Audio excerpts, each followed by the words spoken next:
نحمده ونصلي ونسلم على رسوله الكريم أما بعد فأعوذ بالله من الشيطان الرجيم بسم الله الرحمن الرحيم وقال الذين كفروا لولا نزل عليه القرآن جملة واحدة كذلك لنثبت به فؤادك ورتلناه ترتيلا ولا يأتونك بمثل إلا جئناك بالحق وأحسن تفسيرا الذين يحشرون على وجوههم إلى جهنم أولئك شر مكانا وأضل سبيلا صدق اللہ العظیم۔ یہ سورۃ الفرقان کی آیات ہیں۔ اس سورہ مبارکہ کے آغاز میں اللہ سبحانہ و تعالی نے جہاں اس حقیقت کو واضح کی ہے کہ قرآن مقدس نوع انسانیت کے لیے ایک فرقان ہے، یہ اللہ کا وہ نور ہے، اللہ کی وہ تجلی ہے، اللہ کی وہ ہدایت ہے، جس کو حاصل کرنے کے بعد انسان میں اس قدر صلاحیت و استعداد پیدا ہو جاتی ہے کہ انسان دنیا کے اندر پھیلے ہوئے جھوٹ اور سچ میں امتیاز کر سکتا ہے، حقیقت اور جھوٹ کے درمیان فرق کر سکتا ہے۔ ہمیشہ سے قوموں کی گمراہی کا بہت بڑا سبب یہ رہا ہے کہ وہ باطل اور جھوٹ کو حقیقت اور سچائی سمجھ کر قبول کر لیتے ہیں۔ جھوٹ کا بسا اوقات پر ڈنڈا اتنا زیادہ ہوتا ہے اور وہ ذہنوں میں اتنا راسخ اور بس جاتا ہے کہ سچائی بھی انسان کو وہ نظر نہیں آتی، بلکہ جھوٹ کو ہی وہ سچائی سمجھ رہا ہوتا ہے۔ نبی کریم صلی اللہ علیہ وسلم کی آمد سے پہلے دنیا کی یہی عادت تھی۔ یاد رکھیں، کبھی بھی باطل پرست باطل کو باطل سمجھ کر اس کی پرستش نہیں کرتا۔ اگر اس کو باطل سمجھنے لگ پڑے تو یکلخت اس کو چھوڑ دے۔ خود قرآن مجید میں اللہ سبحانہ و تعالیٰ نے دوسری جگہ پر فرمایا، یہ لوگ وہ ہیں الذین یحسبون انہم یحسنون صنعا، کہ جو کچھ یہ کر رہے ہیں اس کو سمجھتے ہیں کہ بڑے اچھے کام ہم کر رہے ہیں، بہت ہم عمدہ اور عالیشان کام کر رہے ہیں، جبکہ اللہ سبحانہ و تعالیٰ کے ہاں ان کے کاموں کی کوئی اہمیت اور قدر و منزلت نہیں ہے، اس لیے کہ وہ حقیقت پر مبنی نہیں ہے، وہ جھوٹ پر مبنی ہیں، ان کے پیچھے ان کے سرداروں کے، ان کے مذہبی پرمختوں کے اپنے مفادات ہیں، جنہوں نے ان باتوں کو ملمہ کر کے ان کے سامنے پیش کیا اور انہوں نے ان کو قبول کر دیا۔ اس لیے اللہ کا فرقان ہے اور انسانیت کی طرف، اس کی رہنمائی کے نتیجے میں ہی انسان پر حقائق کھلتے ہیں، اور یہ ہر ایک مسلمان پر لازم ہے کہ اللہ کے اس فرقان اور قرآن کو سمجھے۔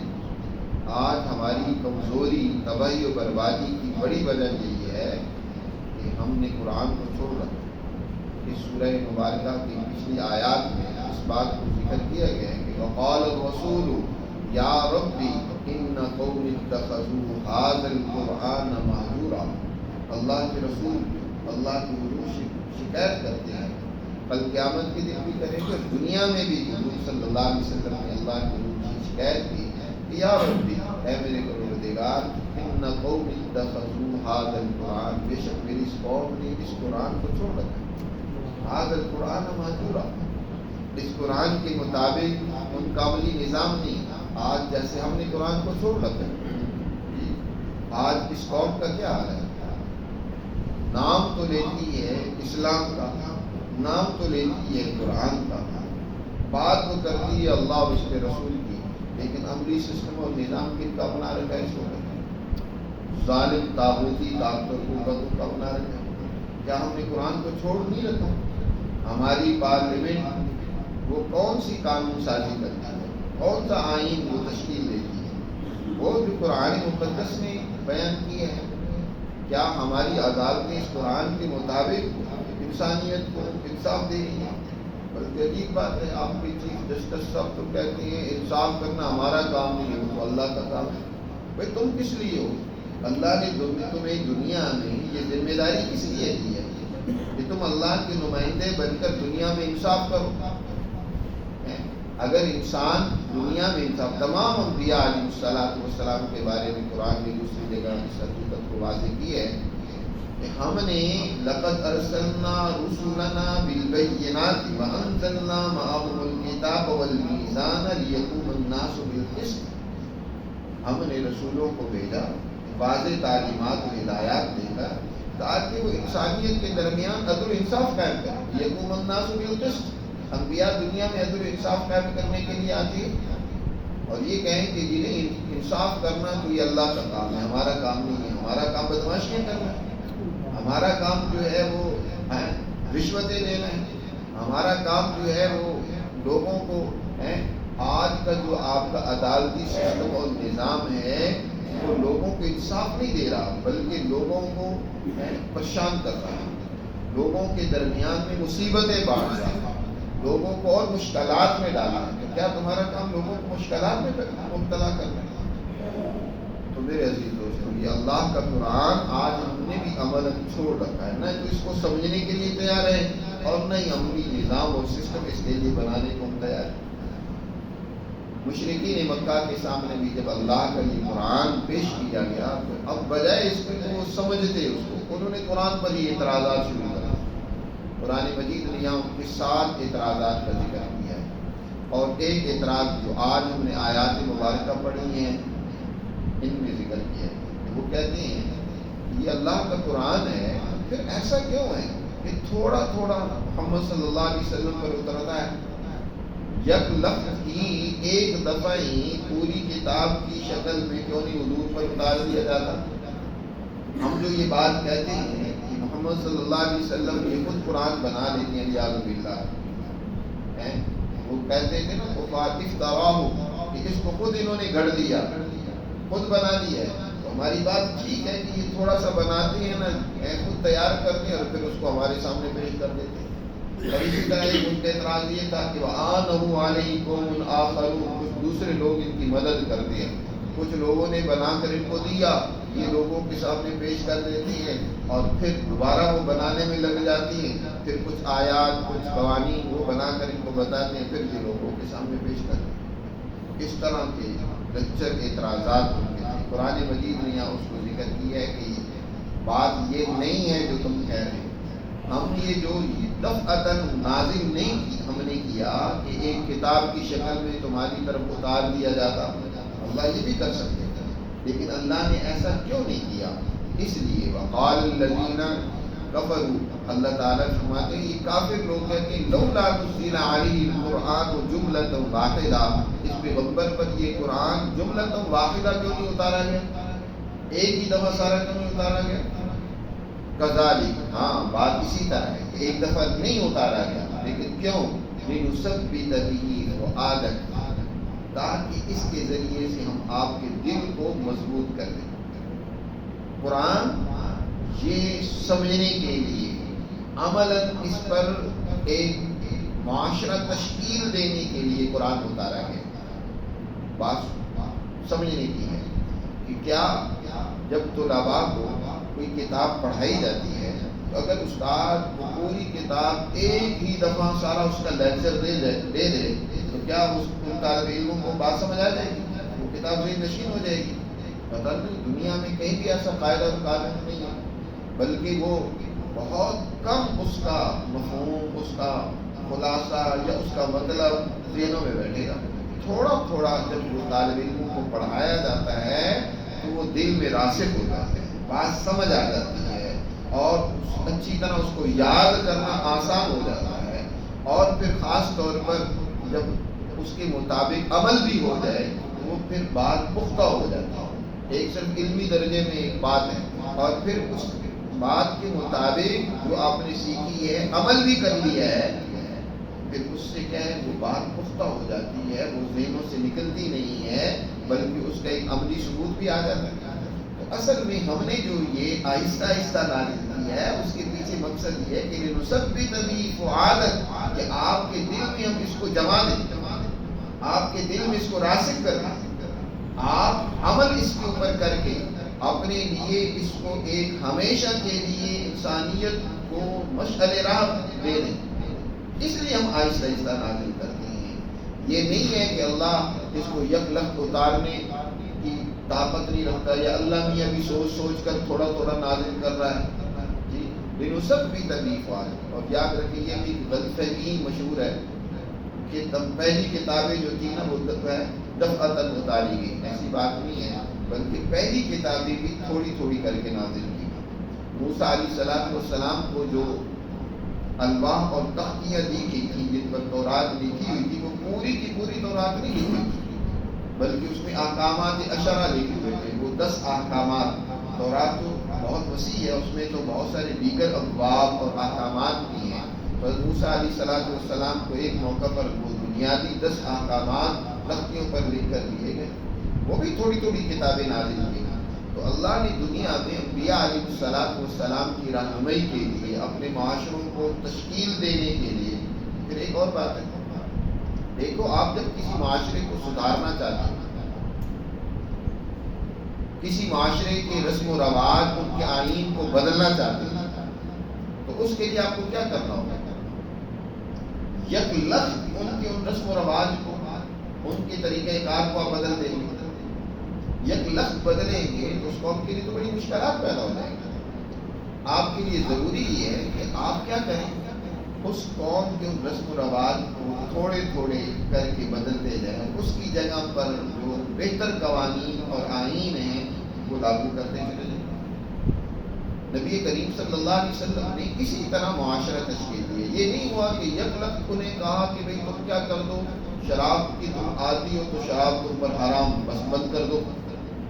اسی طرح دیگر تمام برائیوں کو آپ نے یک لخت نہیں چھڑایا، کیونکہ انسان کی اگر ایک عادت بن چکی ہے، ایک بات ان کے ذہنوں میں بیٹھ چکی ہے، پورا معاشرہ اس غلط ڈگر پر چل رہا ہے، ان خرابیوں کو آہستہ آہستہ نکالا جاتا ہے. مثلا شراب کے متعلق ابتدا میں آیات نازل ہوئی، اللہ تعالیٰ نے ارشاد فرمایا لا تقربوا الصلاة وانتم سکارى، اے مسلمانوں جب نماز پڑھنے کی طرف جاؤ اس وقت تم نشہ کر کے نہ جاؤ، قریب بھی نماز کے نہ بھٹکو اس حال میں کہ تم نشے میں ہو. یعنی نماز کے وقت کم از کم تمہیں نشہ نہیں استعمال کرنا. پہلے یہ بنا دیا، ابتدا میں یہ حکم نازل ہوا. اب حالانکہ حرام تھا شراب، وہ پہلے دن سے ہی شراب حرام تھا، لیکن پہلے حکم دیا کہ کیا نماز کے وقت پابندی ہے. پھر اسی طرح سوال اٹھا کہ شراب کہ ہم پی رہے ہیں، یہ جوا وغیرہ، اس میں کیا نقصانات ہیں، فوائد ہیں، کیا ہیں؟ تو اللہ تعالیٰ نے ارشاد فرمایا اس میں فائدے بھی ہیں. آپ سے یسألونک عن الخمر والمیسر قل فیہما اسم کبیر ومنافع للناس، اس میں فائدے بھی ہیں، لیکن جو اس کے نقصانات ہیں وہ ان کے فائدوں سے بہت زیادہ ہیں، بہت بڑے ہوئے ہیں. ان کے نقصانات کی طرف متوجہ کیا کہ نقصانات بہت زیادہ ہیں. جس چیز کا نقصان زیادہ ہو فائدہ کم ہو تو اس کو تو چھوڑ دینا چاہیے. بہت سارے سمجھدار ذہنوں نے اس کو چھوڑ دیا، سمجھ گئے کہ یہ چیز کوئی اتنے فائدے مند نہیں ہے، اس کی برائی ذہنوں میں بیٹھ گئی. پھر اسی طرح اللہ نے کچھ عرصے کے بعد باقاعدہ حکم نازل کر کے فرمایا انما الخمر والمیسر والانصاب رجس من عمل الشیطان فاجتنبوه. یہ سب چیزیں جو ہیں شراب، جوئے وغیرہ، اور یہ سب چیزیں ناپاک ہیں، اب لہذا اس سے بچو. اللہ کی طرف سے حکم ہے کہ اب ان چیزوں کو چھوڑ دو اور ان سے باز رہو. اب صحابہ کرام کو حکم ملنا تھا کہ سب نے شراب کے مٹکے توڑ دیے، سب نے جو کچھ ان کے پاس موجود تھا اس کو بہا دیا، اس سے باز آ گئے. تو پہلے سے ایک آہستہ آہستہ تدریجاً ان کی ذہن سازی کی گئی. یک لخت اگر آپ ایک قانون نافذ کریں گے تو اس پر عمل نہیں ہو سکے گا. تو قرآن مجید یہ وہاں صرف ایک پڑھنے کے لیے نہیں ہے کہ قرآن کے قوانین تو پڑھ لیا کرو روزانہ، بلکہ اس کے مطابق ایک معاشرہ تشکیل دینا ہے نا. اس کے مطابق آپ نے اپنی سوسائٹی بنانی ہے. تو جب ایک حکم نازل ہوگا اس کے مطابق تم عمل کر لو گے، پھر اگلے درجے میں اللہ حکم نازل کرے گا، پھر اس کے بعد اگلے درجے میں نازل کر کے وہ معاشرہ بہترین معاشرہ جس کو تا قیامت اللہ نے ایک مثالی اور نمونے کا معاشرہ بنانا ہے وہ وجود میں آ جائے گا. اس لیے ہم قرآن کے احکامات تدریجاً آہستہ آہستہ تمہاری طرف نازل کر رہے ہیں تاکہ اچھی طرح تمہارا دل بھی مضبوط ہو جائے، ان کو محفوظ کر لے، اس کے مطابق عمل ہو جائے، اور وَرَتَّلْنَاهُ تَرْتِيلًا، اور ہم ان احکامات و آیات کو آہستہ آہستہ تمہیں پڑھ کر سنا رہے ہیں۔ وَلَا يَأْتُونَكَ بِمَثَلٍ إِلَّا جِئْنَاكَ بِالْحَقِّ وَأَحْسَنَ تَفْسِيرًا، اور آپ کے پاس کوئی بھی یہ اعتراض لے کر آتے ہیں، مثل کہتے ہیں عجیب و غریب کوئی انوکھی بات کر دینا، جو اس طرح کے لوگ جن کے مفادات کسی معاشرے میں وابستہ ہوتے ہیں نا، وہ کچھ نہ کچھ لوگوں کے ذہنوں میں شکوک و شبہات پیدا کرتے رہتے ہیں تاکہ سچائی کو لوگ قبول نہ کریں، اور اعتراضات کرتے رہتے ہیں، سچائی سے لوگوں کو دور رکھنے کی کیا کرتے رہیں گے، کوشش کرتے رہیں گے۔ فرمایا آپ کے پاس جب بھی اس طرح کا کوئی اعتراض، کوئی مثال یہ لائیں گے نا، تو ہم بھی اس کا بہترین ٹھیک جواب دیں گے۔ جئناک بالحق واحسن تفسیرا، اور اس کی بہترین تفسیر ہم کریں گے، اس کی وضاحت پیش کریں گے، حقیقت کھل کر سامنے آ جائے گی کہ ان کے اعتراض کی کیا حقیقت ہے، تو ہم اس کا بہترین جواب دیں گے۔ تو دنیا میں بھی ہم اس کا بہترین جواب دیں گے، عملی طور پر بھی یہ اللہ کے احکامات کو ناکام کرنے کی کوشش کریں گے تو ہر موقع پر اللہ کی طرف سے جواب آئے گا اور یہ ناکام اور ذلیل و رسوا ہوں گے، اور عقلی طور پر بھی کوئی اعتراضات کریں گے تو اس کا جواب اللہ کی طرف سے نازل کیا جائے گا اور ان کو اس کا جواب مل جائے گا۔ اور یاد رکھیں کہ دنیا ہی نہیں ہے، اللہ نے ایک حساب کا، جس دن اللہ نے انصاف کرنا ہے، دنیا میں تو تمہیں انصاف کرنے کے لیے اس نے حکم دیا ہے، کل قیامت کے دن پھر اس نے انصاف کرنا ہے۔ وہ دن جب آئے گا کہ جس دن اللہ کا انصاف ہوگا، اس دن ان ظالموں کو اللہ منہ کے بل گھسیٹ کے جہنم میں پھینکے گا۔ فرمایا الذین یحشرون، وہ لوگ جن کو اکٹھا کیا جائے گا، جمع کیا جائے گا جہنم کی طرف، علی وجوہ، ان کے منہ کے بل، منہ سے گھسیٹ کر۔ حدیث میں آتا ہے نبی کریم صلی اللہ علیہ وسلم نے ارشاد فرمایا کل قیامت کے دن بہت سارے لوگ ہوں گے جو پیدل چل رہے ہوں گے، کچھ ہوں گے جو دوڑ رہے ہوں گے، کچھ وہ ہوں گے جو سواریوں پر ہوں گے، اور فرمایا کچھ وہ لوگ ہوں گے جن کو منہ کے بل گھسیٹ کے لایا جائے گا۔ انہی کا قرآن نے یہاں ذکر کیا الذین یحشرون علی وجوہہم الی جہنم، ان میں سے وہ لوگ ہوں گے جن کو منہ کے بل گھسیٹا جائے گا جہنم کی طرف۔ فرمایا اولئک شر مکانا واضل سبیلا، تمہیں معلوم ہونا چاہیے مقام و مرتبہ کے اعتبار سے بدترین لوگ یہی لوگ ہیں کہ جن کا انجام جہنم کی صورت میں ان کے سامنے ہوگا۔ بدترین مقام و مرتبہ کے اعتبار سے یہ لوگ ہیں، اور راستے سے بھٹکے ہوئے ہونے کے اعتبار سے بھی یہ بدترین لوگ ہیں، سیدھے راستے سے بھٹک چکے ہیں، ان کی کوئی عزت نہیں ہے، اللہ کے ہاں کوئی مقام و مرتبہ نہیں ہے، انسانیت کے لیے یہ راستہ جو ہے غلط تجویز کرتے ہیں، غلط راستے کی طرف ان کو لے کر جانا چاہتے ہیں، تو بدترین لوگ یہ ہیں، اور سیدھے راستے سے ہٹے ہوئے دور گئے ہوئے یہ لوگ ہیں، وَأَضَلُّ سَبِيلًا۔ اس طریقے سے اللہ سبحانہ وتعالیٰ نے ان آیات مبارکہ میں قرآن مقدس کو جو نبی پاک صلی اللہ علیہ وسلم پر تھوڑا تھوڑا کر کے نازل کیا، اس کی حکمت کو، اس کے پیچھے جو اصل مقاصد و اہداف تھے ان کو بیان کیا ہے۔ اللہ ہمیں سمجھ نصیب فرمائے اور قرآن مقدس پر عمل کی توفیق۔ لا الہ الا